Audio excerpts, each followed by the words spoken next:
Hi, ഞാൻ നിഷയാണ്. ഞാൻ നിങ്ങൾക്കായി പരിചയപ്പെടുത്താൻ പോകുന്നത് വളരെ സ്വാദിഷ്ടമായ, കണ്ടാൽ കൊതിയൂറുന്നതുമായ ഒരു വിഭവമാണ്. വൈകുന്നേരങ്ങളിൽ ചൂട് ചായയുടെ കൂടെ ഒരു ബജ്ജി. കേൾക്കുമ്പോൾ തന്നെ കൊതിയാകുന്നുണ്ടോ അല്ലേ? ഇത് വളരെ പെട്ടെന്ന് തന്നെ നമുക്ക് വീട്ടിൽ ഉണ്ടാക്കിയെടുക്കാവുന്ന ഒരു പലഹാരമാണ്. ഇതിനാവശ്യമായ സാധനങ്ങൾ എന്തൊക്കെയാണെന്ന് നോക്കാം. പച്ചക്കായ് 250 ഗ്രാം, കടലമാവ് 100 ഗ്രാം, മുളക് പൊടി 1 സ്പൂൺ, മസാല 1/4 ടീസ്പൂൺ, കായപ്പൊടി 1/4 ടീസ്പൂൺ, സോഡാപ്പൊടി 1 നുള്ള്, എണ്ണ വറുക്കാൻ പാകത്തിന്, ഉപ്പ് ആവശ്യത്തിന്. ഇനി ബജ്ജി ഉണ്ടാക്കുന്ന വിധം നോക്കാം. ആദ്യം പച്ചക്കായ് കനം കുറച്ച് നീളത്തിൽ അരിഞ്ഞ് തിളച്ച വെള്ളത്തിൽ 2 മിനിറ്റ് മുക്കി വയ്ക്കുക.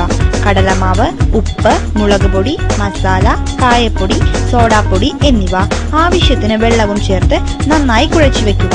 വെള്ളം കൂടുതലാവാതെ നോക്കണം.